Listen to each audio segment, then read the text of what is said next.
The movie Jaws came out in 1975, and since then, people have been terrified of sharks.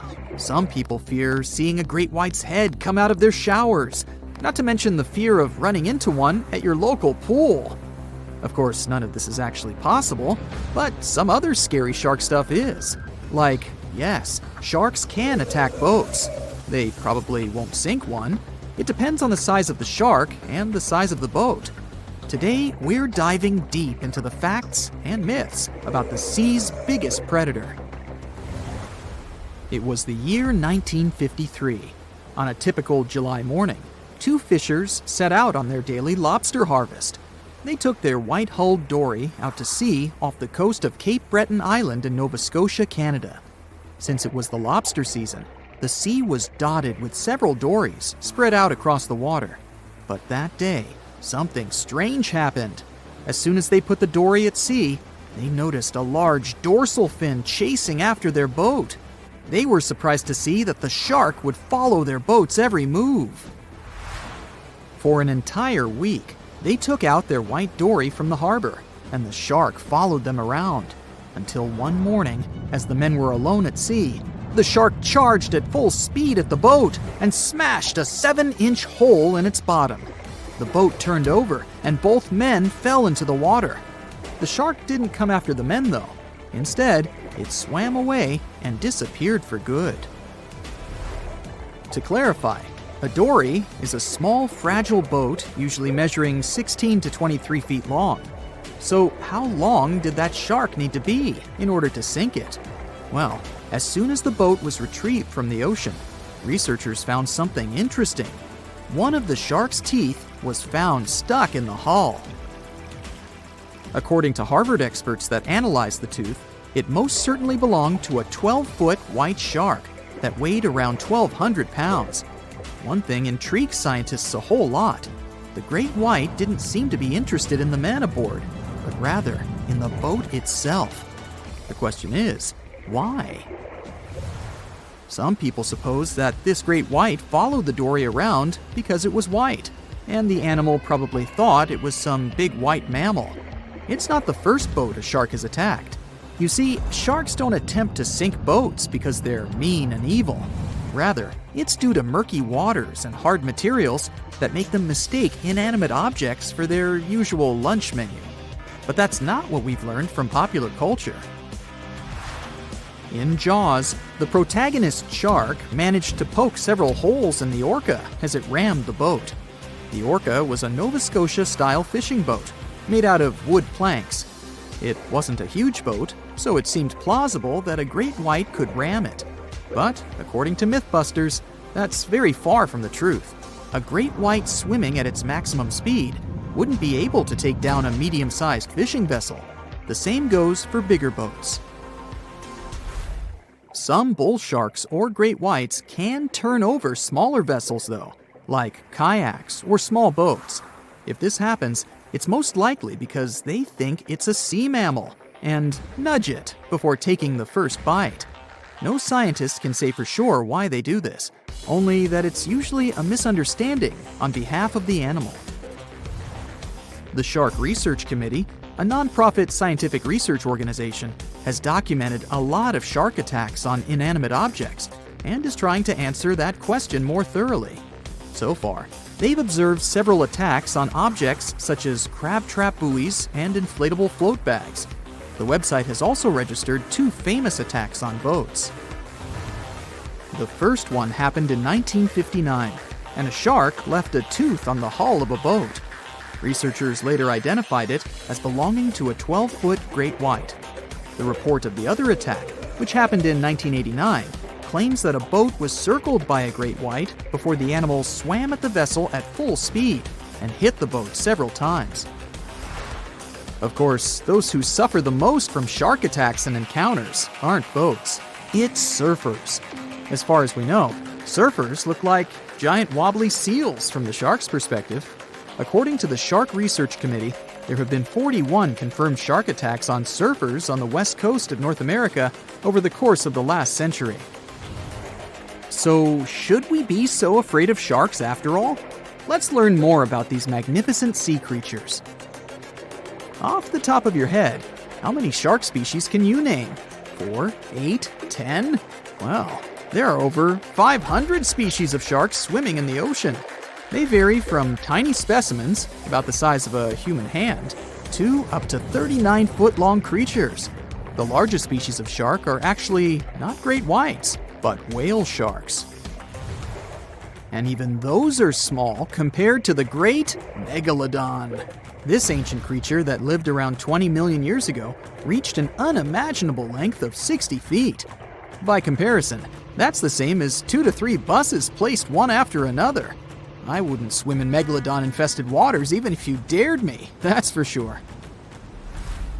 We know that sharks are very good hunters, but why is that so? Their bodies seem to have been strategically built for speed.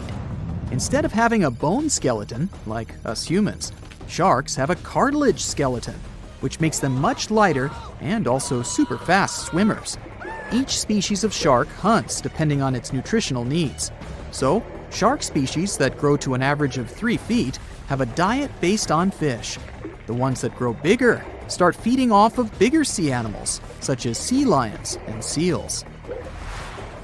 Throughout their lives, some species of shark can shed over 30,000 teeth. Unlike humans, who are born with a set number of teeth in their jaws, sharks have an apparently limitless supply. In their defense, they do lose teeth pretty easily, as they can easily get stuck in their prey, for example. They also have multiple rows of teeth. The jaws of a great white can contain up to 7 rows of teeth, and can grow to be more than 6 inches long. And since we're speaking of great whites, the most feared shark species roaming the oceans, this is ray. Ray is an adult white shark. He can swim up to 50 miles a day, so he needs a lot of fat in order to keep his body functioning. Funny thing about Ray, when he opens his jaws to hunt, his eyes roll back together with his head, so his sight is hindered when he's taking a bite.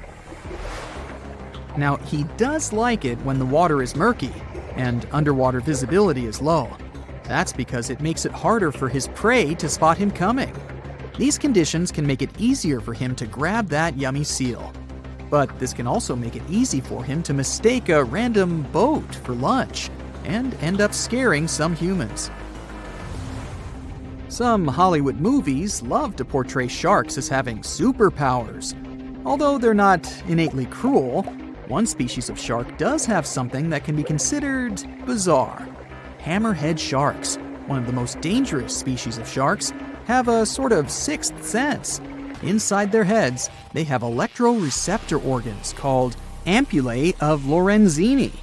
These organs allow sharks to detect the electromagnetic fields of all living things in the ocean. This ups their hunting abilities to another level. They can even find prey hidden in the sand because they sense its electromagnetic field. You should know one thing. If a shark lives in a balanced ecosystem, it won't feel the need to attack unknown things.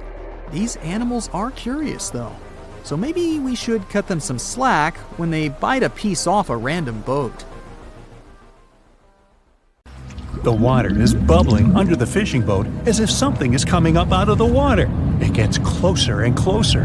The water seems to boil. Suddenly, you see giant jaws and glistening teeth.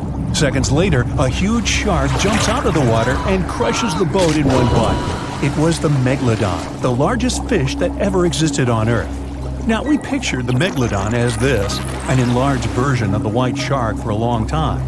But scientists continue to argue about its appearance. So far, they agree that the image of this giant shark was wrong. Here's the data that scientists are sure of. Size, about 50 feet long. That's as big as a school bus and comparable to the length of a subway car. 8.5 times the height of an average person. Let's compare it to the modern white shark. The Megalodon is 3 times bigger, but that's just a rough estimate. We don't have a fully preserved skeleton of the Megalodon. That's because it didn't have any bones, but cartilage. Not much of that left in the 3.6 million years since the Megalodons went extinct. All that survived were teeth and a few vertebrae. By comparison, dinosaurs went extinct about 66 million years ago. But their solid bones are perfectly preserved, and we have many different examples of their skeletons. Scientists have calculated the size of a megalodon based on its teeth and jaw. Now, this is one tooth. It's about 7 inches long, bigger than the palm of your hand, and 3 times the size of a modern white shark's teeth.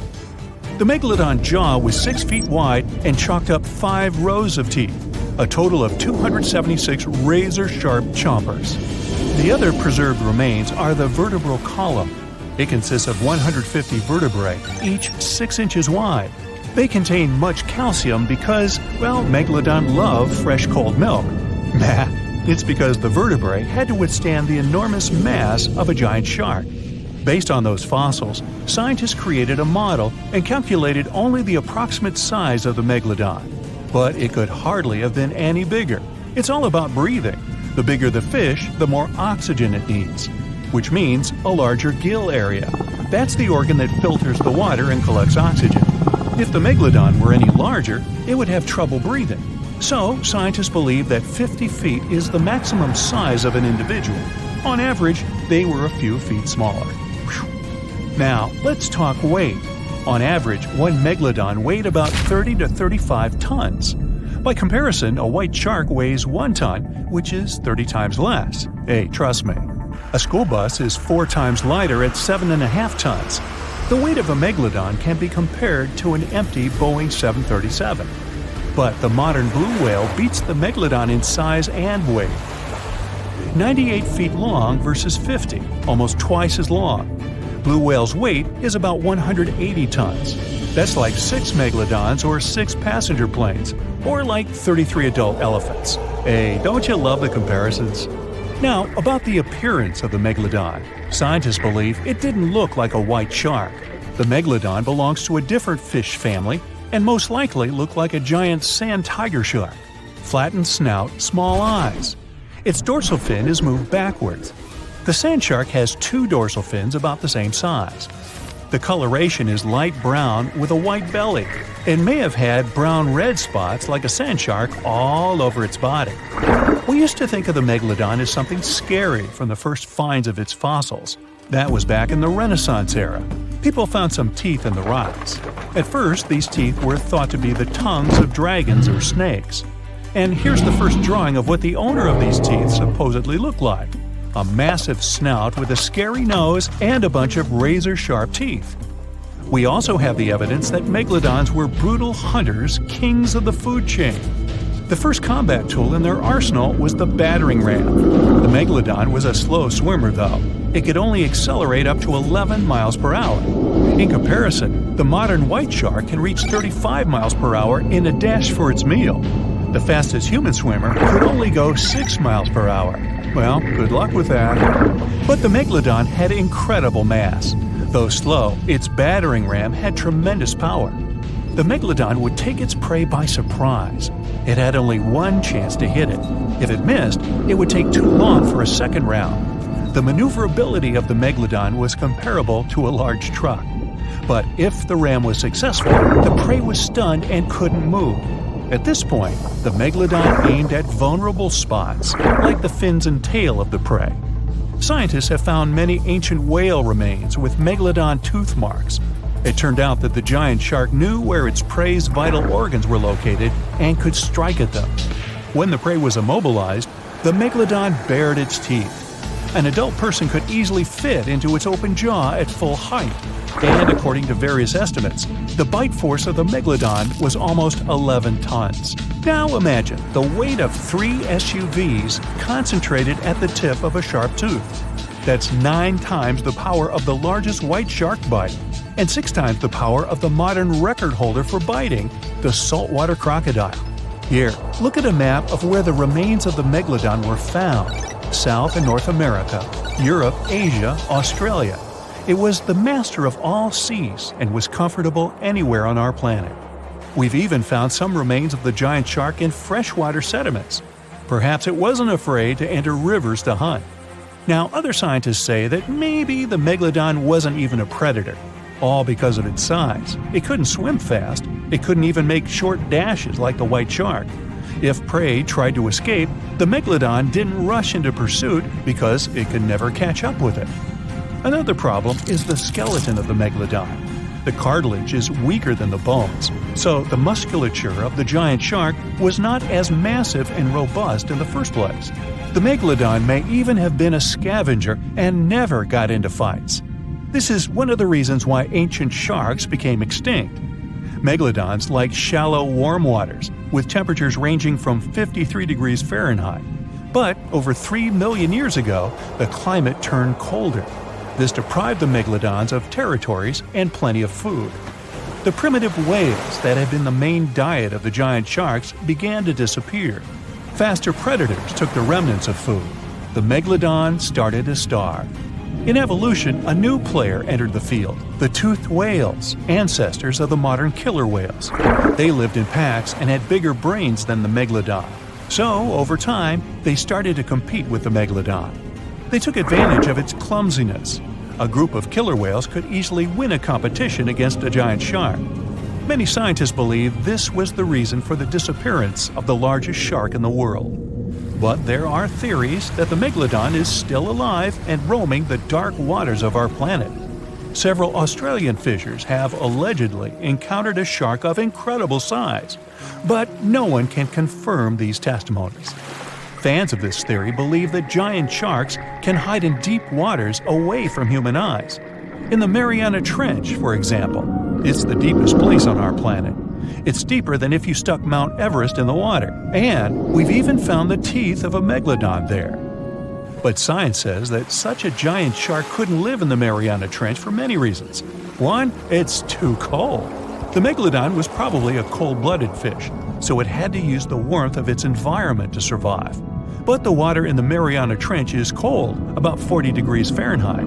That's because the deeper down, the less sunlight gets in there. The second reason is pressure. Every 30 feet deep increases the pressure by 1 atmosphere. That is, at the depth of 100 feet, the water presses you 3 times harder than you would feel it at the surface. The weak muscles and cartilage of the megalodon wouldn't allow it to dive too deep into the Mariana Trench. And, most importantly, food. The farther from the ocean's surface, the fewer living organisms. Megalodons used to eat primitive whales, ranging from 10 to 20 feet. Small fish only inhabit the Mariana Trench. A megalodon would never be able to catch one. And, judging by its size, all the megalodon did was eat and then look for food again. Compare its weight to that of a human. The average human should get about 2,000 calories a day with an average weight of about 180 pounds. The megalodon weighed 470 times that and needed many more calories. So, even all the fish inhabiting the Mariana Trench could hardly feed a megalodon for even a few days. So, all these theories, of course, are not true. But still, it's just smart to be careful out there. Know what I mean? So, you're swimming 2 miles down at the bottom of the ocean. Don't ask me how, just play along. It's cold and the pressure is intense. No fish in sight. Then you notice a green shiny thing. It's a cookie cutter shark. Its neck glows in the dark to attract fish and other delicious treats. The shark doesn't look like much. It's small, about the size of a cat. It has brown skin and large green eyes. But looks can be deceiving.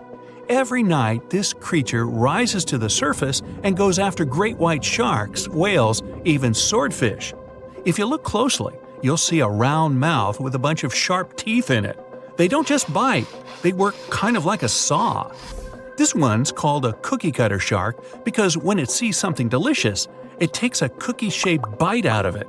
These sharks have even been known to disable submarines. Wonder what flavor they are. Our next shark is about the length of a car. Only about 100 of these sharks have ever been seen, but if you met one, you'd never forget it. It has a big mouth, a huge mouth, a mega mouth, like me. It's the mega mouth shark. You could easily fit in it if you curled yourself up. They're not dangerous though, not to humans. They feed by swimming around with their mouths open, filtering out plankton and other underwater goodies. The shark has special organs in its mouth that glow, attracting little crustaceans. It swims deep in the ocean in total darkness. Probably has a great smile though. Thresher sharks also have a huge body part, the tail. It's almost half the length of the shark itself, and it looks like a helicopter blade. It's one of the few animals that hunts using its tail. The shark sneaks up on a school of fish and starts to shake its moneymaker. This freaks out some of the fish, which is exactly the plan. In a pinch, it can also use its tail to defend itself. The best thing about this shark, it doesn't attack people. The angel shark. There are quite a few types of angel shark out there, but they're more shark than angel. They're flat like stingrays, and their skin is covered with patterns that help them blend in with the seafloor. Because of this disguise, divers sometimes accidentally touch them, which isn't the best idea. They're fast and have powerful jaws. Still, they prefer the taste of small fish to you. The horn shark has two ridges that look like horns right above its eyes. It's definitely the grandpa of the shark world. Not aggressive, swims pretty slowly, and is up late almost every night. Its two favorite meals, sea urchins and crustaceans. It moves its fin on the seafloor almost as if it had paws. But don't underestimate this guy. It has one of the strongest bites of any shark. It needs those strong teeth to crush the shells of its late-night meals. And if something tries to attack it, watch out. Horn sharks have sharp spikes on their fins. The award for the ugliest shark goes to the goblin shark, and it's not even close. From the outside, it already looks kinda weird and is about the size of a pink underwater motorbike. It has a long tail and a seriously long nose. It lives way down in the depths of the ocean and loves to eat squid. It's not as fast as its relatives, but it's way more sneaky. It has a secret squid catching technique which is totally wild. The shark swims behind the squid. It's catching up, getting closer and closer, but the squid isn't slowing down, no way. It looks like the poor goblin shark won't have any lunch today. Then it opens its mouth. Its jaw is attached to folds of skin that mean it can literally throw its jaw out of its mouth. And it's a shark, so those teeth are sharp. That extra reach helps it grab its lunch, and when the meal's over, it pops its jaw back in its mouth. These sharks have been seen many times off the coast of Japan. They're actually named after the goblins in Japanese myths and fairy tales. There's only one thing out there cooler than a ninja shark. It's the ninja lantern shark. Imagine there's a tube you can slide down that takes you to the bottom of the ocean. It's too dark, you can't see anything. Suddenly, a glowing dot, moving around in the distance. It's coming closer, shooting towards you. It's a blue glowing head. Worse, it looks like this head doesn't have a body attached to it. The ninja lantern shark has black skin, so it's almost invisible in the dark. It's only the size of a human arm, but its small, sharp teeth are no joke. No one really knows why this shark glows. Maybe to attract tasty fish?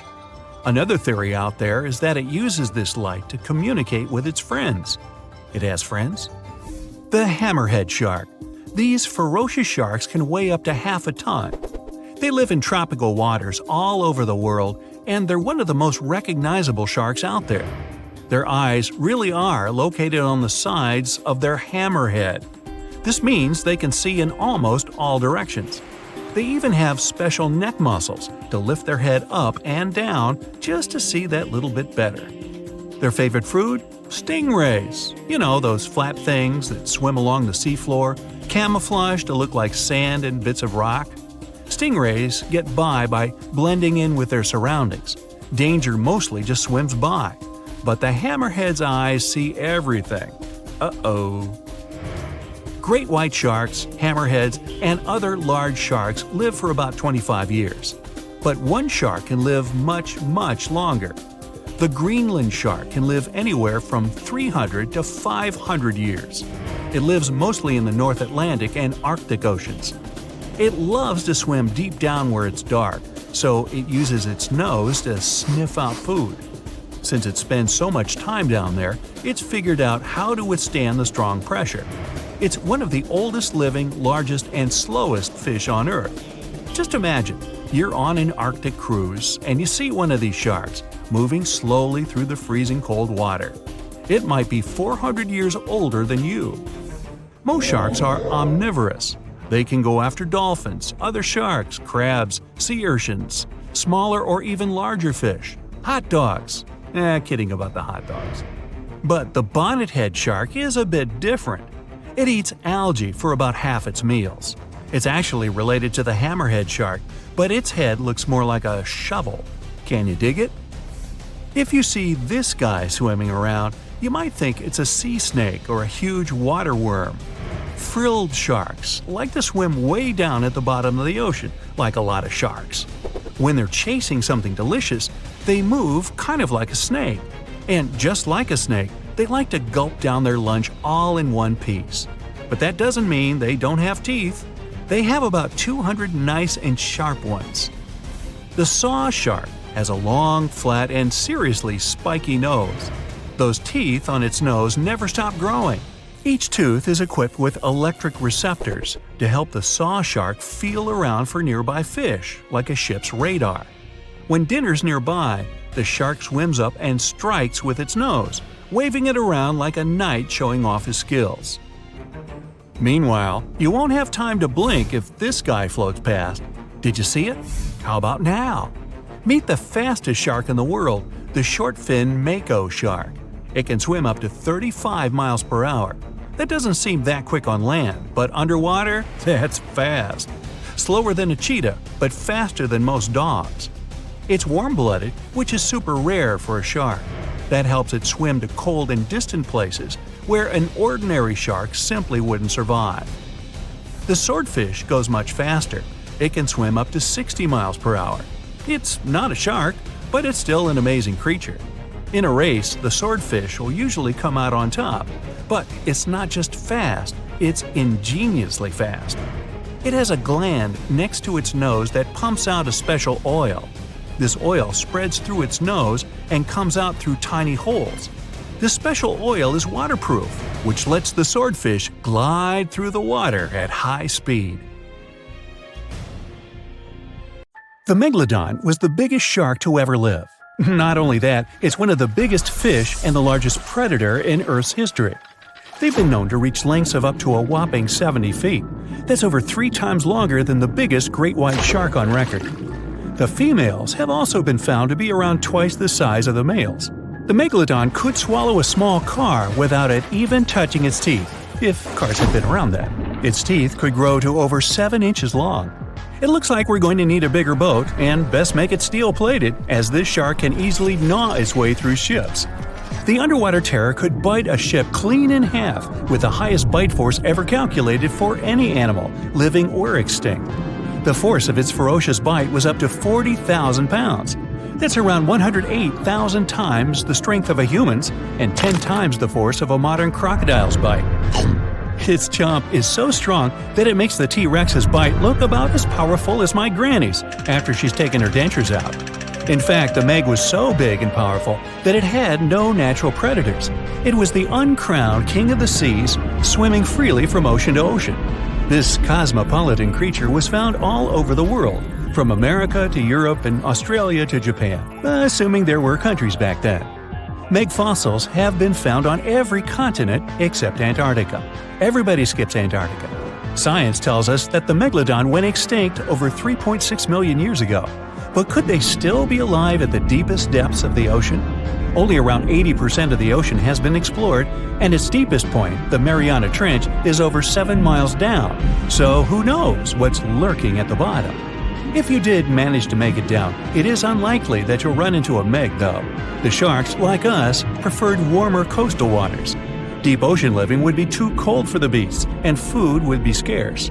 Their entire bodies would also have to evolve to avoid being squished by the enormous water pressure down there. It's unlikely they're still around, but not impossible. Some good news, if you do run into one, is that the shark is pretty unlikely to eat you. You are way too small a meal for the Megalodon, even if you have a couple of friends with you. This guy eats whales that are over 50 feet long. If you're having a beach party, though, it's a different story. In a beach full of swimmers, the shark very well might creep up, scooping several humans into its giant mouth without even chewing. But wait, let's rewind. How does the shark take down a 50-foot whale? It first bites off its fins, making the whale unable to swim away. It then casually munches it down piece by piece. Because of their size, sharks had to consume over a ton of food every single day just to sustain themselves, like me. All that food made the Megalodon extremely heavy. They range from anywhere between 50 to over 100 tons. For context, that's around the same as 7 to 16 adult male African elephants. To fit all this food in, their jaws had to open pretty wide. A Megalodon's jaw could span 9 by 11 feet wide. That's easily big enough to swallow 2 adult humans side by side. The fearsome name Megalodon comes from 2 Greek words, mega meaning big and odont meaning tooth. So combined, they mean what? Big tooth. And it certainly lives up to its name. Just one of its chompers is the same size as a human head. It had 276 humongous teeth in total across 5 terrifying rows. In all of history, only a couple of saber-toothed cats and the T-Rex had consistently bigger teeth. Now that's a showdown I'd like to watch. The Megalodon vanished millions of years ago, leaving only huge teeth to be found by modern archaeologists. They literally disappeared with very few traces left. Scientists believe that over time, sea levels dropped and the ocean temperatures went down rapidly. Over a third of all marine life was wiped out as the oceans cooled, and a number of animals at the bottom of the food chain plummeted. This had a catastrophic effect on the hungry predators at the top. Sorry guys. It became way too cold for these sun-loving sharks too, which made it difficult for them to reproduce since they gave birth in warm waters. The Megalodon is usually described as a sort of giant great white shark, but this is just a common myth. In fact, the ancestors of today's great white existed at the same time as the Meg. But they weren't best buddies, and were even in competition with each other. The great white shark was a better hunter, using its smaller size and agility to snap up the Meg's prey quickly. They were also known to eat Meg pups, who were only half their size. This didn't help the whole extinction thing. Even infant Megalodons were huge, coming in at just under 7 feet. While a great white was no match for an adult Meg in a head-to-head fight, they sure weren't scared of stealing their food. This only left the bigger fish and whales for the Meg, but its food supplies began to run out as the whales swam to the cooler new seas. The whales adapted to prefer the colder temperatures, leaving our friend the Meg behind. The Megalodons either starved or were frozen into extinction by the Ice Age. Rather than a great white, the Megalodon is more like a modern bull shark. It had a short snout, flat lower jaw, and huge pectoral fins to support its massive weight and size. As scary as they are, these sharks were actually caring family guys. Several Megalodon nursery areas have been discovered in Florida, Maryland, and Panama. They gave birth to their young in shallow water environments. We know this from discovering loads of tiny Megalodon teeth found in these areas. Gee, I wonder if they had nannies too. But how come there are so many Megalodon teeth out there for us to analyze? Well, due to their messy, aggressive eating habits, sharks regularly lose their teeth. They lose a set of teeth every 1 to 2 weeks. That's 40,000 teeth in a lifetime. They must rake in a fortune from the tooth fairy. Because of this, their teeth were continuously raining down to the ocean floor. Luckily for us, they're also the hardest part of a shark skeleton, which is why so many teeth have survived and become fossilized. It's fair to say that the first discoveries of the Meg's teeth confused people. Early discoverers thought the Meg's teeth were petrified tongues of ancient serpent creatures. They even used to call them tongue stones. It's also a common myth that the Megalodon was around at the same time as the dinosaurs, although this would have been pretty cool. The dinosaurs were wiped out around 66 million years ago, but the Megalodons came much later. The oldest Meg fossil is only around 23 million years old, but it's tricky to pinpoint the exact date. After all, calendars weren't invented yet. They became extinct way before humans even evolved. The earliest Homo sapiens, which is a fancy name for the first humans, emerged about 2.5 million years ago. But what if the Megalodon shark didn't go extinct? Whale populations have dropped drastically since these guys were last around, so there'd be way fewer whales for them to chomp down on. Whales have also gotten a lot smarter and learned new defensive moves, making them way harder to take down. It's estimated that they ate around 12 tons of food each day. If they were still around and eating that much, they'd be forced to eat smaller fish, and there'd be barely enough big fish for us humans to survive on. The naughty Megalodons would also be able to track fishing boats and steal the fish that they worked hard to collect. It's safe to say we'd see a lot less fish in the aisles of your neighborhood supermarket. As our ocean temperatures are heating up again, the sharks would also thrive and reproduce faster than ever. There'd be more and more of these giant eating machines in the water, reducing our fish supply even more. It would also cause massive problems for cargo ships and cruising vessels. Imagine coming into contact with one of these bad boys while you're sunbathing on the deck. Even beachgoers would be hard hit. Megalodons give birth in shallow waters, so many of our favorite beaches would quickly become dangerous shark nursing grounds. Hey, where did that beach volleyball game go? They were playing just a moment ago.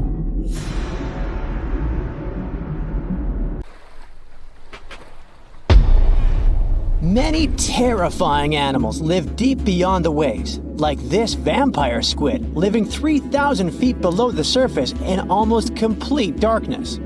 This animal has a cloak, like a vampire's. That's why it's called the vampire squid. Deep down at the bottom, it can't use ink to defend itself.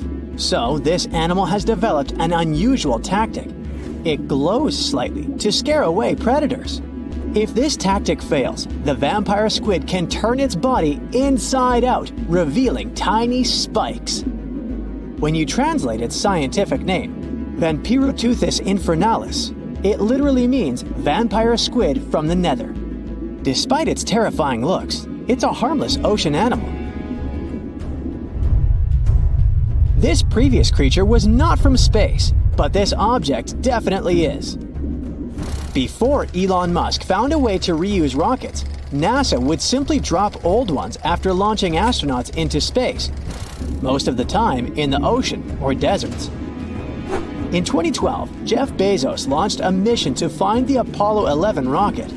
They found it by using sonar, but it was in terrible condition. It was sitting on the bottom of the ocean, not far from the predicted site.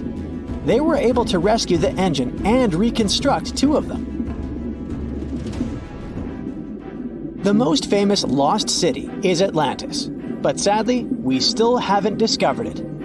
However, Heraklion was also just a myth until one British pilot saw something that looked like a city while flying over the Mediterranean Sea.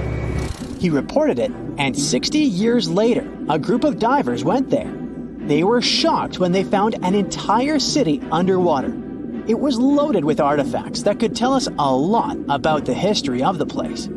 Now it's one of the best underwater archaeological sites in the world. It's believed that the rising sea caused the whole city to go underwater. The Titanic sank in 1912. The wreck was claimed to be officially discovered 74 years later. In reality, though, a fisherman found the Titanic 8 years earlier while fishing in the Atlantic Ocean. He was pulling out his net when he spotted a head stuck in it. Luckily, it was just a doll's head. Years later, after the fisher had passed away, his son sold the doll to a doll collector. She did a lot of digging and research on every person who had a porcelain toy on the Titanic. She found the owner of the doll. Ava Hart was on the Titanic and had a doll with her. Ava survived the catastrophe by a miracle, but her toy didn't. Hart even wrote about the doll in her journal, and every detail matched the toy found by the fisherman. The tripod fish lives deep in the abyssal zone, around 20,000 feet below the surface. It's adapted to such immense depths and uses its tripod fins to stay still on the bottom. This creature doesn't have big eyes, but even if it did, these eyes would be useless in the darkness. Instead, the tripod fish uses its fins like antennas to detect any movement in the water. This creature doesn't have much luck when it comes to its love life, so it had to develop unique tactics to reproduce. One fish can be both male and female. The next bizarre creature is the lizardfish. It has tons of razor-sharp teeth, a huge mouth, and really big eyes, which it uses for hunting. All this makes the animal look freaky. The lizardfish lives at depths of around 11,000 feet in the midnight zone, where there is zero light. This freak of nature basically eats everything it can fit inside its mouth, from small fish to other lizardfish. On the other hand, When they see other reptile fish, they probably fall in love instead, because finding mates at those depths is not an easy task. Like the tripod fish, the lizardfish can be both male and female at the same time. When you think of a river, you usually picture it on land. Still, nature is quite unpredictable, and it created a river flowing under the ocean in California. It's running at a depth of around 2 miles. This river has everything that an ordinary river has: sunken logs, trees, and rocks. And despite its uniqueness, it's not the only one in the world. There are also others in the Amazon and Greenland. A terrifying creature was discovered near Angola's coast by a remote operating vehicle. It looks like it doesn't have a head or a body. It was sitting at a depth of around 4,350 feet below the surface. After doing research, scientists concluded it wasn't anything from a sci-fi movie, it was just a cluster of siphonophores stuck together. In 2015, some random guy was diving in Caesarea, and something shiny caught his eye. He reached out, grabbed it, and realized it was a gold coin. After that, he examined the bottom and found out that there were many more. He reported the incident to the local authorities, and they concluded that he had found Arabic treasure. The coins were made of solid 24-karat gold and were a few thousand years old, but due to the perfect salinity and temperature, they looked brand new. The coins belonged to a ship carrying cargo. It was caught up in a storm and unfortunately sank. One of the weirdest things ever discovered was found in the Baltic Sea. It's an anomaly that looks as if it was created by a different civilization. It was discovered by Swedish researchers, and they basically had no idea what it was. They had to ask tons of other scientists for their opinions. When you look at this formation from above, it's 200 feet long and looks exactly like a fallen spaceship. It's hard to believe that it's a natural formation, but spoiler alert, it's totally made by nature because the Baltic Sea has gone through many erosions throughout history. Most likely, the bizarre formation is the result of these processes. A group of divers in Madagascar were shocked when they found this 7-foot monstrosity of a knife on the seafloor. The speculation started immediately, and many said that the knife was from some giants that had fought megalodons and lived on Earth thousands and thousands of years ago. That could make a nice story, but the knife is most likely a movie prop that was lost at sea. One of the ocean's most bizarre animals is the frilled shark. It's believed that this fish is the reason for all those sea serpent stories that sea explorers of the past wrote about. These animals live pretty deep in the ocean, but sometimes they can be seen in shallow waters. It's super rare, but possible. The frilled shark has a big mouth sporting around 300 teeth. It also has a long body that looks like a lizard's, and it is truly a unique species of shark. Its prey can be half of its size because this shark's stomach is like that of a snake, and it can swallow huge fish or crustaceans.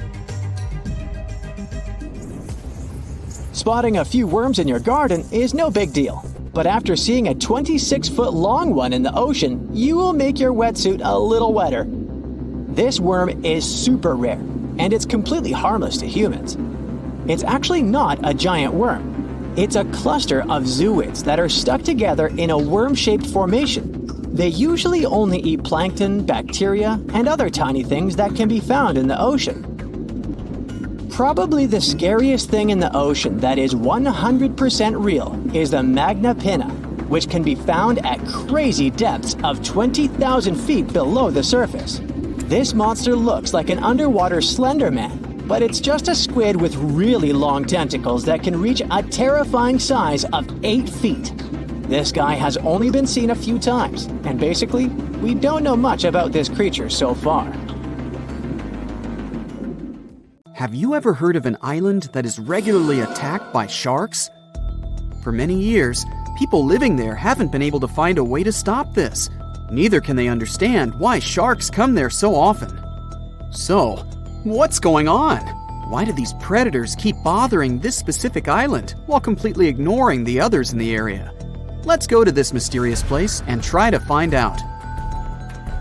July 22nd, 2015. The ocean waters near Reunion Island were clear and transparent. The western part of the island, St. Lou, had always been a great spot for surfing. But on this pleasant sunny day, one of the locals almost lost his life. A 6-foot bull shark appeared out of nowhere. Once right next to the shore, it suddenly charged at surfer Rodolphe Arriagui. His friend, doctor and professor of geography at the University of La Réunion, Erwan Lagabriel, was nearby, talking with 2 other surfers at that moment. Suddenly, they heard some noise.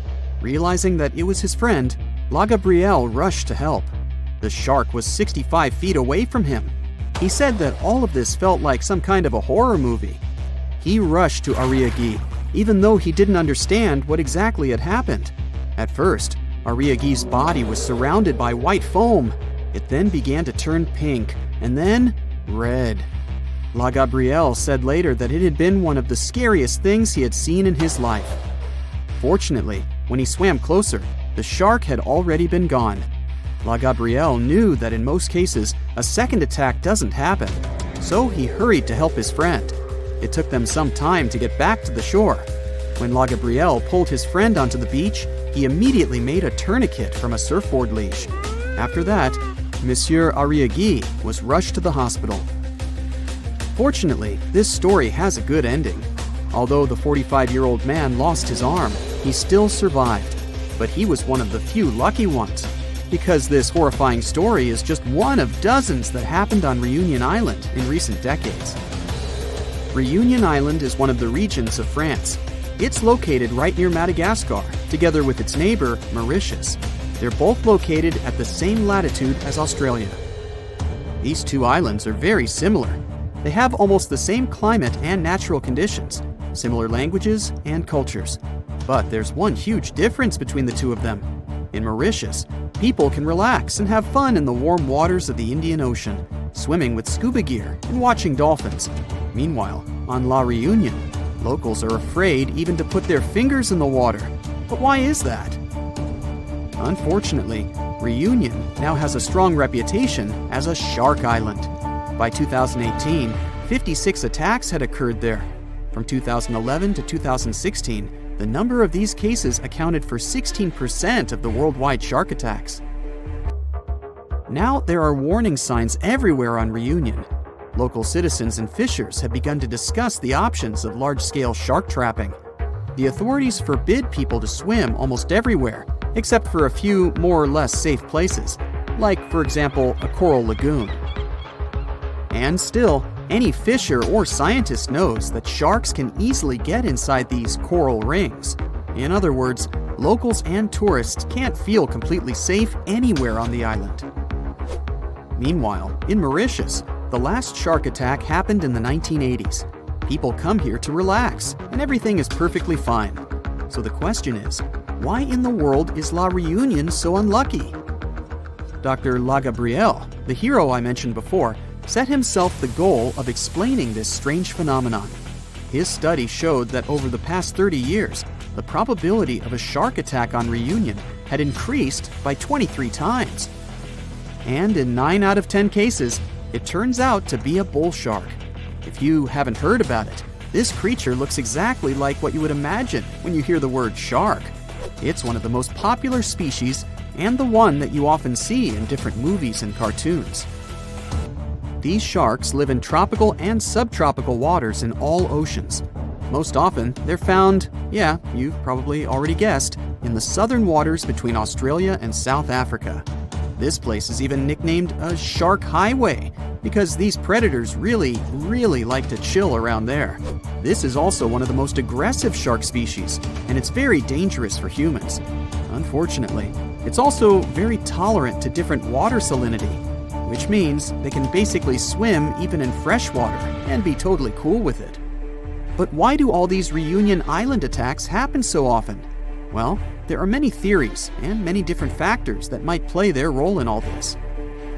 Mark Soria, a researcher at the IRD, the French National Institute for Research and Development, decided to conduct a study together with his team.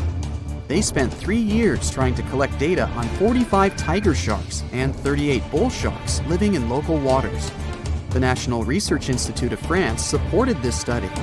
It was also funded by 3 research foundations: regional, national, and European.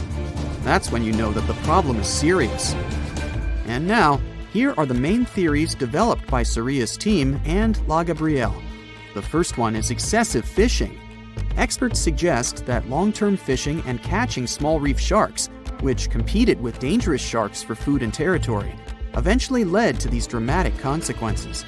Unfortunately, when predatory bull sharks ran out of food, they just had to go looking for it near the coast. For bull sharks, surfers on Reunion look like sick, weakened fish, and therefore an easy meal. Also, while in Mauritius, surfers tend to hang out near sandy beaches. On Reunion, they choose places where waves break at coral reefs. But this is exactly where the sharks choose to search for food. So, yeah. The second possible reason is muddy waters. Bull sharks like such conditions very much. And although there are no natural places like these on Reunion, the reason could be the construction of urban areas. Muddy freshwater gets into bays from cities. This water attracts sharks, and this is where the attacks take place most often. But then we can ask again, why not Mauritius? Urbanization is also in full swing there after all. There are many places in Mauritius where sewage waters flow into the ocean. Well, then we can conclude that this is not the only factor. There have to be others. For example, there is an active volcano, Piton de la Fournaise, on Reunion Island. Thanks to this beautiful volcano, there are rich flora and fauna on the island, and this could be great if it didn't attract too much attention from predators. Because of the volcano, the shores of Reunion are less steep, which makes it easier to swim closer to the coast. And sedimentary rocks that get washed away from the slopes of the volcano can attract bull sharks. As we already know, these guys love muddy waters. There are some other theories. For example, La Gabrielle suggests that attacks may be connected to an increase in the shark population. Or maybe that's because these creatures become more aggressive during mating periods. Some people assume that all of this could be Mauritius's fault because they banned catching and selling sharks for meat. But Soria and other experts strongly disagree with this. Not many people on both islands bought this meat to make any significant difference. Anyway, this whole situation caused a lot of tension on Reunion. A big part of the population now supports the idea of catching sharks on a large scale. They also built some underwater fences near the island, and the maintenance of these fences costs $1 million a year. It may seem pretty extreme, but drastic times require drastic measures. But despite all these terrible stories, in general, sharks aren't nearly as dangerous as we think. They almost never attack divers, unless a person provokes them. Experienced divers often compare sharks with stray dogs. These animals shouldn't be feared, but should be respected. Anyway, let's hope that La Reunion will be able to solve this problem, and people will be able to swim in its warm, beautiful waters again. The largest and most ferocious predator to ever haunt the oceans, the Megalodon shark, dominated the seas for centuries before becoming extinct millions of years ago. However, scientists managed to discover very few remnants of the giant shark. Everything we know about the great sea beast we've learned thanks to fossils of its giant teeth, which are just about the size of the average human hand. Scientists estimated the size of the prehistoric shark using calculations based on the measurement of the length of a megalodon tooth. On average, the size of a megalodon shark was 33 feet long. The largest of the species could reach up to 58 feet long. However, these megasharks may have been even bigger than we ever thought. At the Florida Museum of Natural History, a group of students examined 3D printed replicas of megalodon teeth to calculate the shark's size using the tooth length method.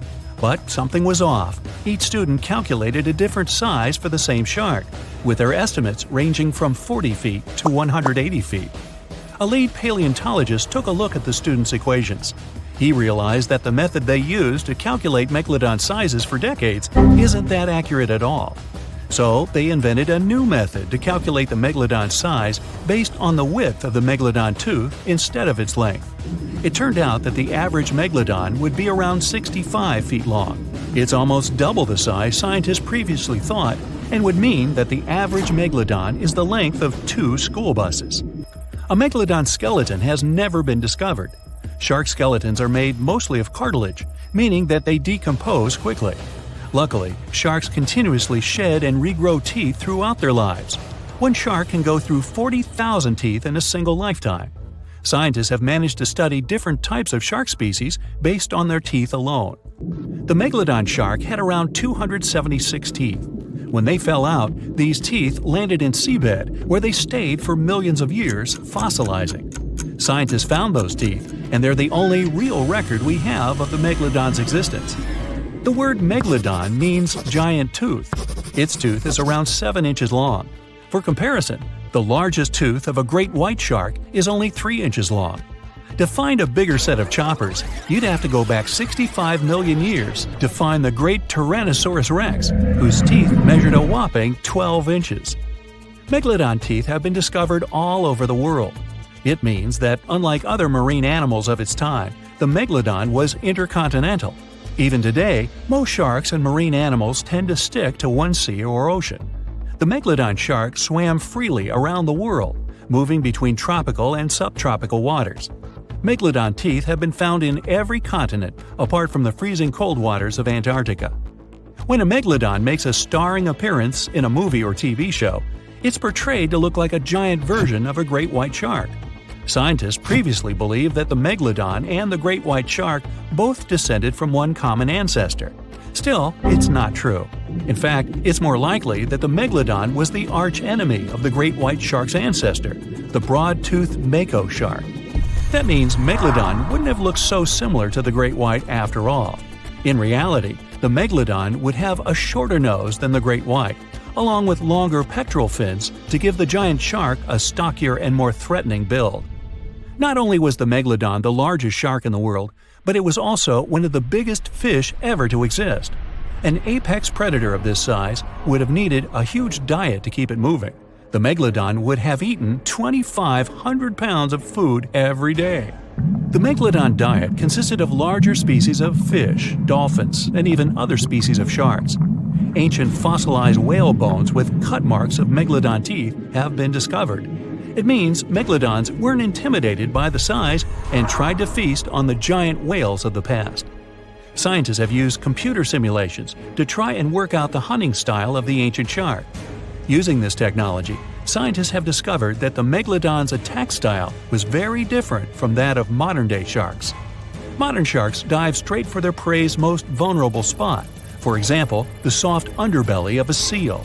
The Megalodon's teeth were uniquely suited to biting through tougher areas of cartilage.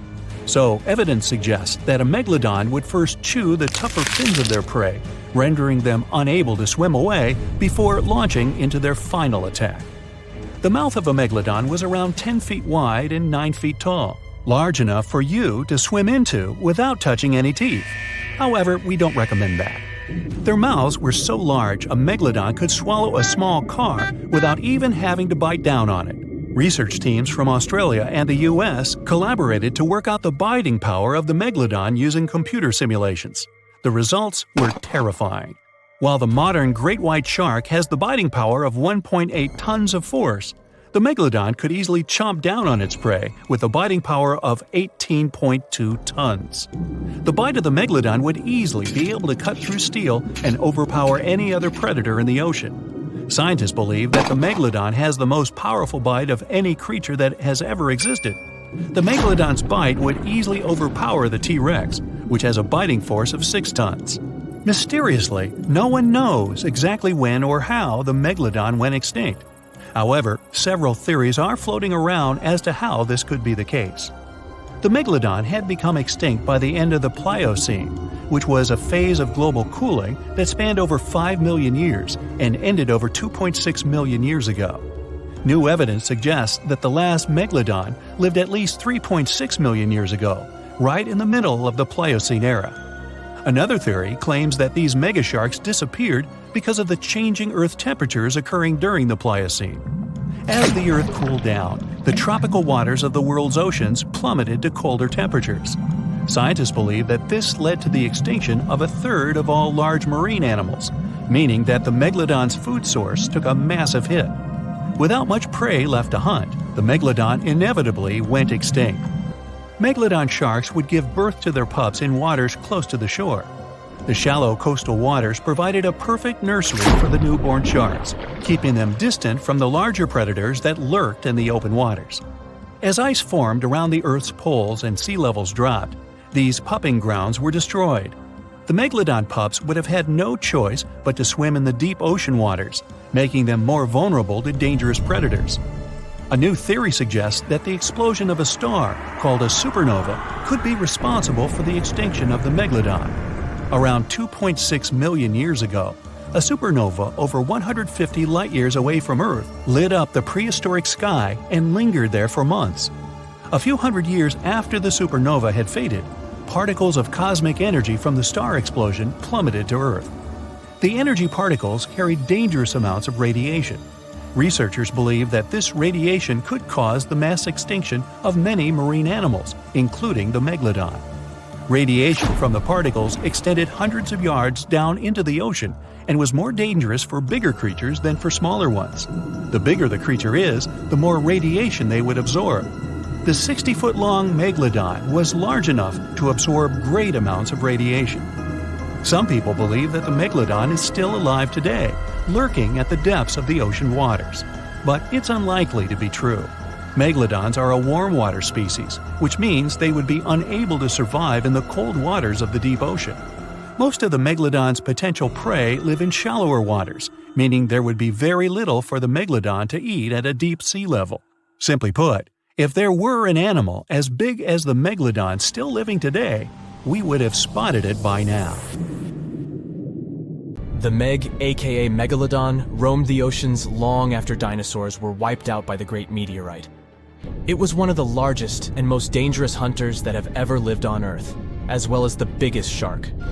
But then, about 3.6 million years ago, the last of its kind disappeared from our planet, leaving only huge teeth for modern archaeologists to keep finding.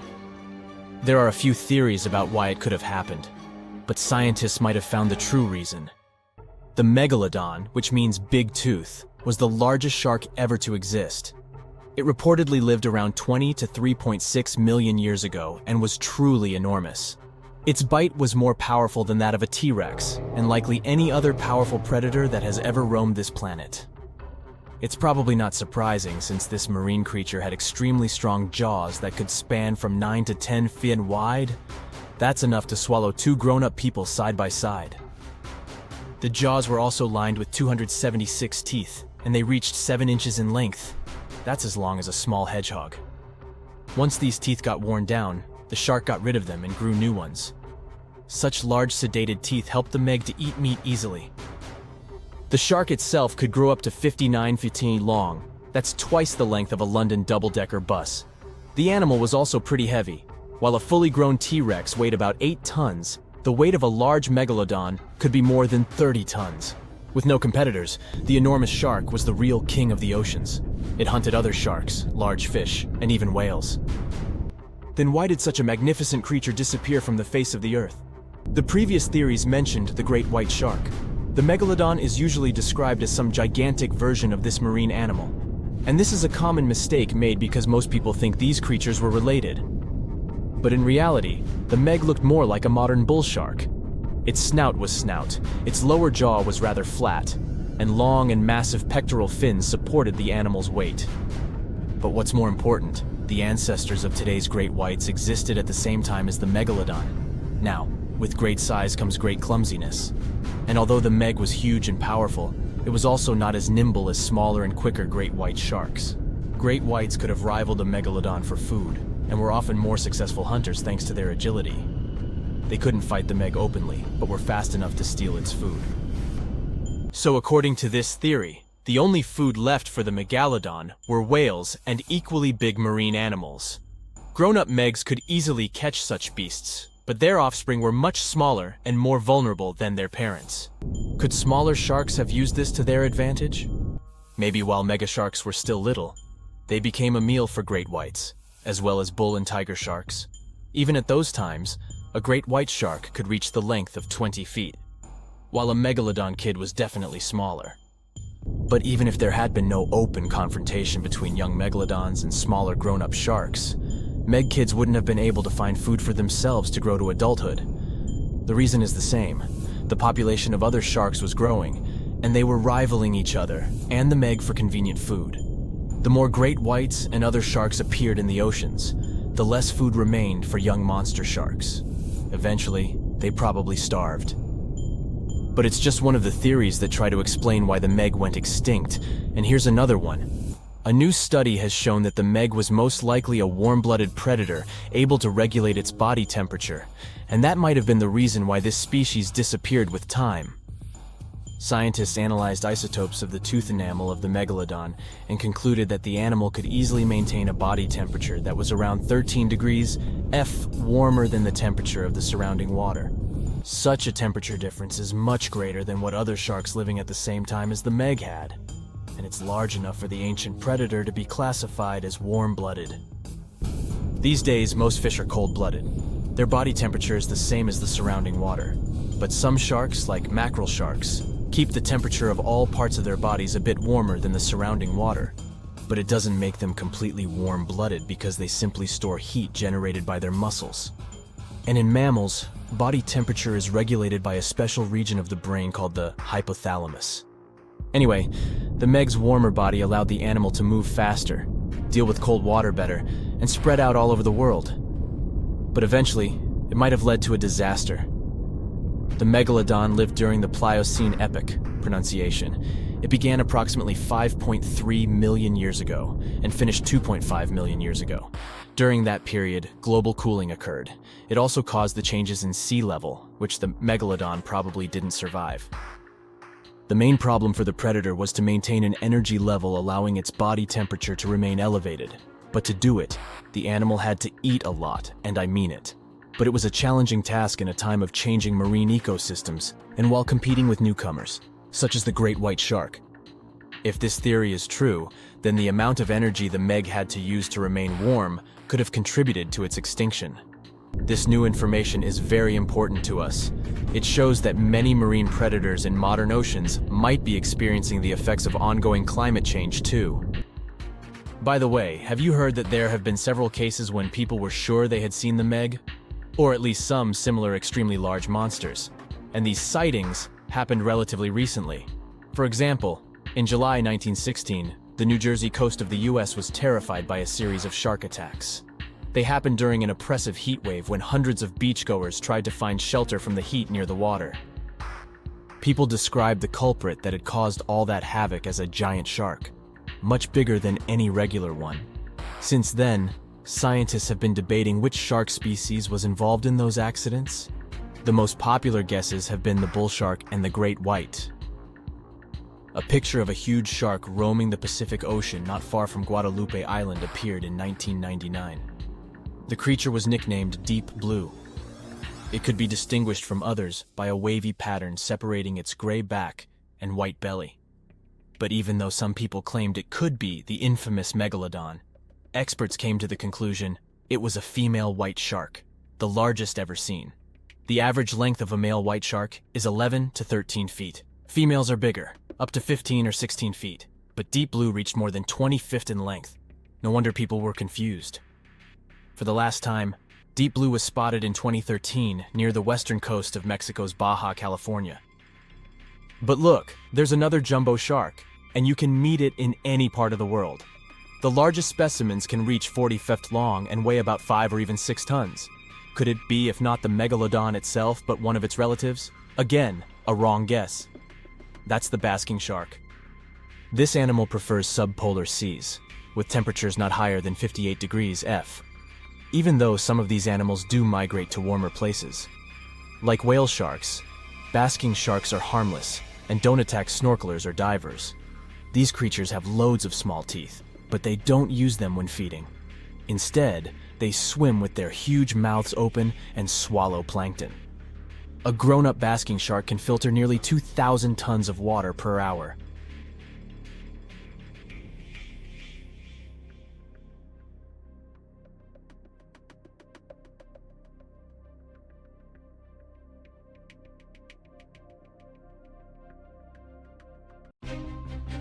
$450 million years ago, no, I wasn't around then, the sea level was higher, coral reefs started to form, the climate on our planet was stable and warm, not even dinosaurs were around yet.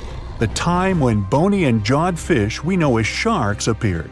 They've been dominating the oceans and making other marine creatures flee in fear ever since. Many of them, like great white sharks, have evolved and adjusted to life in the open ocean as hunters with a pretty high position in the food chain. They're less diverse today than before. One of the reasons is the asteroid strike from the age of dinosaurs. After it reduced the number of shark species, only smaller and deep-water kinds that ate primarily fish survived. They started getting bigger over time. Near the surface, sharks such as makos or great white ones develop faster movements and are somewhat between gray and blue to blend in with their surroundings. The epaulet shark can even walk on the land. It can't take a walk on the beach because it can't breathe outside of the water, but it lives on coral flats in shallow tropical waters, so it can walk in kind of a crawling motion. But deep down below, there are mysterious, alien-looking, often huge shark species that didn't come to the surface, which is why they didn't need to adjust to the new environment and different conditions. They haven't changed a lot through time, so they're some living fossils. These creatures mostly don't have 5 gill slits, the most common number, but 6 or 7. It's because there's less oxygen the deeper you go in the ocean, so they need more gill slits. Sharks on the surface evolved to have fewer gill slits. 6-gill sharks are the most primitive sharks we have today. Their skeletons are like those of ancient extinct sharks, and they can survive only in very deep waters. Like cats, sharks have a layer of reflective cells placed inside their eyes, which helps them see better in the dark, deep sea or cloudy waters.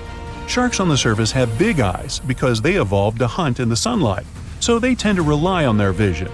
Those that live in shallow waters have small eyes, so they can protect themselves from the sand. Like some other deep-sea creatures, 6-gill sharks also have bigger eyes to take in as much light as possible. They have more light-sensing rods, but don't distinguish colors that well. In the ocean's twilight zone, with the minimum of sunlight, there's a couple of bioluminescent shark species. They don't take in light within their eyes, but produce or re-emit it with their bodies. Their skin or organs have specialized cells that produce a soft blue-green light. Deep-sea creatures that produce their own light do that to attract their prey, deter animals from going after them, or, scientists think, communicate with each other. It can even help them to camouflage. They do it by hiding their silhouettes from animals going after them. They produce enough light to match their surroundings. The biggest luminous underwater creature is the kitefin shark, found swimming 980 feet below sea level, preying on groundfish or smaller sharks. It can grow almost 6 feet long and lives 3,200 feet below sea level. Deep-sea sharks are also bigger than those on the surface. The Greenland shark can grow up to 24 feet long, bigger than a great white. There's a thing called deep-sea gigantism. Creatures in nutrient-poor depths of the ocean grow bigger because, that way, they lose less energy as heat. The Greenland shark lives its life in slow motion. It has a slow metabolism and can go very long periods without food.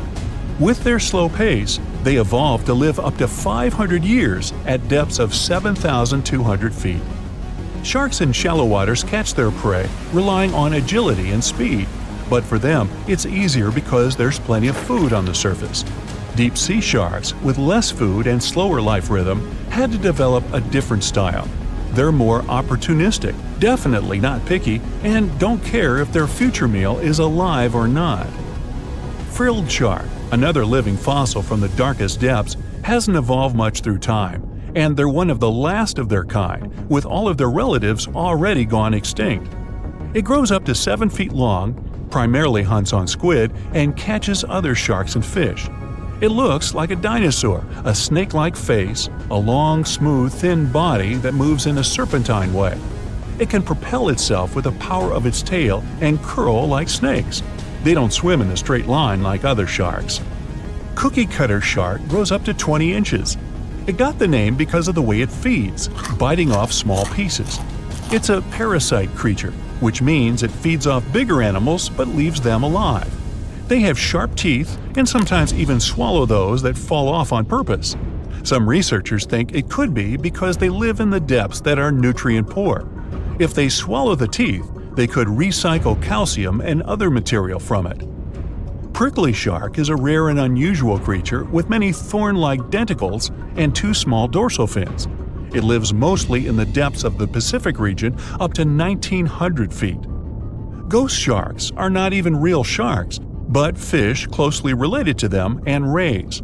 They have big pectoral and pelvic fins, 2 dorsal fins, pretty big eyes, and unlike their cousins, have a single external gill opening. Ghost sharks have slender tails and can grow up to 80 inches, silver to blackish color. They sometimes live in rivers and coastal waters, but also in the depths of the ocean of 8,200 feet or even deeper. They are pretty weak swimmers, so they tend to feed on invertebrates and small fish. Goblin sharks. Swimming through the deep sea, this creepy shark with a flabby body suddenly sees a small, innocent squid. It goes toward it, but the potential snack notices it and quickly starts moving to dart away. It seems like the plan could work at first, but then the shark suddenly thrusts the jaw of its mouth and catches the poor little squid in a second. After the meal is finished, the animal simply fits the jaw back into the mouth and goes away as if nothing happened. This is possible because it has a jaw connected to 3-inch-long flaps of skin, which is why it can unfold from the snout. It can grow up to 12 feet long with a weight of 460 pounds.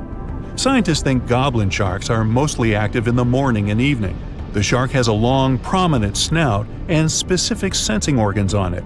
It uses them to sense electrical fields in the dark oceanic depths. Seven-gill shark is a big cow shark, brown to silver-gray on top, white underneath, black and white spots, with a thick body, a small dorsal fin, and a wide, blunt snout. It can grow up to 10 feet long, mostly lives in the depth of 1,870 feet, but you can also find it in deep channels and bays. It can be aggressive toward humans if provoked, so don't. Like most deep-sea creatures, it's an opportunistic hunter that's not quite picky but likes to go after dolphins, seals, porpoises, and other marine animals. Megamouth sharks mostly live in the depths of 15,000 feet and spend most of their time in the dark, like me. Scientists discovered it in 1976 because it went near the surface at night to feed on zooplankton. That's the only time these sharks go there. During the day, they return to their quiet, dark, and mysterious depths. They are filter feeders, which means they keep their mouths wide open while swimming, so they filter the planktons they like to eat. There are organs that produce light inside of their mouths, which attracts potential prey, such as pelagic crustaceans. These sharks live in the deep parts of the ocean, but you can rarely find them below almost 2 miles. Scientists think some other, stronger bony fishes outcompeted them. Deep parts of oceans became oxygenated around 70 million years ago, and sharks have been around way longer. But bony fishes adjusted and adapted efficient ways to use oxygen, while sharks were slow with adaptations, so they lost. Also, oceanic depths are way colder, which is challenging for fish and the rest of cold-blooded animals because the speed of their metabolism widely depends upon the external temperature. Wow, look at this cute little cookie cutter. At first glance, it looks like an oversized anchovy, but in reality, it's an undersized shark. This shark never grows bigger than 18 to 20 inches, but it doesn't make it less dangerous than its peers. They got their sweet cookie name because they have a unique feeding strategy. They bite off small chunks from much larger animals and get away with it. These little guys live deep down in the water column, making them quite mysterious and hard to study. We don't know exactly where they hang out, but they've been spotted all over the world, especially in tropical and temperate areas. The cookie cutter shark is a total parasite. It feeds off larger animals while keeping them alive. It uses its sharp upper teeth to latch onto the skin of bigger sharks, fish, or even marine mammals. Then, with its strong lower teeth, it scoops out a mouth-sized chunk of flesh or blubber. Ow! So watch out, because even big predators like bluefin tuna, great white sharks, and spinner dolphins can end up with scars from these little sharks. Now, there's one crazy story about a cookie-cutter shark biting a person. Picture this: a long-distance athlete swimming between islands in Hawaii at night, surrounded by boats with bright lights attracting prey. Yep, that swimmer got a nasty bite on the calf, leaving a gnarly scar, but luckily no permanent damage. Lesson learned: don't mess with cookie-cutter sharks during their feeding frenzy. To hunt like this, they have a well-equipped mouth. The mouth itself is like a short line that goes across, surrounded by these big fleshy lips that can suck stuff up. It's got a bunch of tooth rows in its jaws, like 30 to 37 in the top and 25 to 31 in the bottom, and they increase as it gets bigger. The upper teeth are small and narrow, standing up straight with a single smooth, pointy bit. The lower teeth, on the other hand, are way bigger and wider, almost like knives, and they interlock to make a saw-like cutting edge. Just like any other shark, cookie cutters lose their teeth throughout their lives. But here's where they're different: they swallow their lost teeth. Some scientists think they do this because they live in nutrient-poor deep waters and want to recycle important tooth-building materials, like calcium. That's a brand new approach to diet supplements, huh? Since they feed closer to the surface at night and deeper during the day, they're almost always in the dark. So, this sneaky little shark has these special light-producing organs called photophores that are strategically placed on its belly. These photophores help it blend in with the light coming from above, kind of like camouflage. It's a classic move in the bioluminescent world. The cookie-cutter shark also has this cool, non-glowing collar around its throat. Some scientists think this collar acts like a fancy lure, making it look like a tasty little fish from below. Imagine how irresistible that would be to a whole gang of hungry sharks. It's like a dinner invitation they can't refuse. Some sharks have an eerie ability to spit out their stomach and then pull it back into place. Well, that would be handy. Most sharks eat huge amounts of food, but the problem is they can't digest everything they've gulped down. So they need a way to get rid of such stuff as sea turtle shells and beaks, bird feathers and bones, lobster claws and whatnot. And then these amazing creatures willingly barf up their whole stomach, along with all the contents. After the shark is done, it pulls its main digestive organ back in, and the entire process usually takes no more than a second.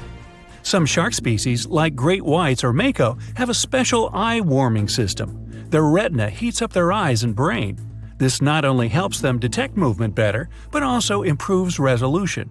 As for the mako shark, this species often travels vertically across different temperatures. Unlike most people with only one movable jaw, sharks can freely move both their lower and upper jaws. This allows them to get a better grip on their meal and chew it up faster and more thoroughly. That's comforting. Sharks give birth to a large number of little ones at once. It depends on the species, of course, but let's say the blue shark is famous for producing more than 130 pups at a time. Great white sharks have a more powerful bite than most jungle cats. A 20-foot-long underwater hunter can produce a force of more than 4,000 pounds per square inch. And that's a bite 4 times stronger than that of a lion or tiger. People, with their measly 150 to 200 psi bites, aren't in the running whatsoever. Swell sharks defend themselves by swallowing huge amounts of water. Then the shark's body becomes twice its normal size, and this scares potential danger away. Sharks can grow more than 50,000 teeth during their lifetime, but not all of their teeth are the same. The strongest and most massive ones are at the front, and those closer to the back are smaller and not so powerful. But if the front teeth are damaged, these weaker ones can replace them. It's possible because sharks' teeth aren't as deeply rooted as humans and can move. Shark skin has the same feel as sandpaper. It's made of teeny, teeth-like scales. They point towards the animal's tail. This helps to reduce the friction that occurs when sharks move through the water. Whale sharks have extremely thick skin.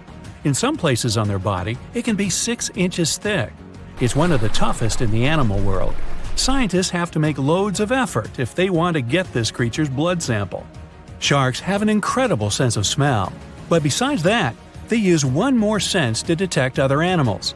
There are special pores around their head, near the nostrils, and under the snout. Those are special organs, something like second sight. Every creature generates a tiny electrical field. Thanks to the pores, sharks can spot these electrical fields and figure out where other animals are. Sharks are incredibly sharp-eared. They can hear their potential meal from 3,000 feet away. They can also catch low-frequency sounds, like the ones produced by a fish's contracting muscle tissue. Sharks have been around for more than 400 million years. It means they've lived through 4 out of 5 mass extinctions.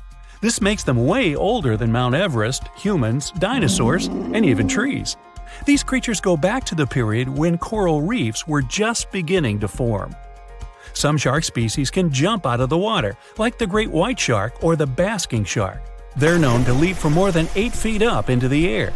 Thanks to this maneuver, they can catch such animals as seals or seabirds. But unless you're in South Africa, you aren't likely to see sharks jumping out of the water. Shark skeletons are made of muscle and cartilage, which are lighter and twice less dense than bones. This makes sharks more flexible, which allows them to make sharp turns when they're chasing other animals. Hammerhead sharks have a weirdly shaped head for a reason. Thanks to it, these creatures have incredible 360-degree vision. Their eyes are tilted a bit forward, and it allows them to have an overlapping field of view. The goblin shark's terrifying jaws are attached to elastic ligaments. They can unfold from the animal's snout for up to 3 inches. It allows the animal to catapult its mouth forward to catch other marine creatures. Sharks don't sleep as you do. Some species have to keep swimming all the time. Otherwise, water will stop flowing through their gills and they won't be able to breathe.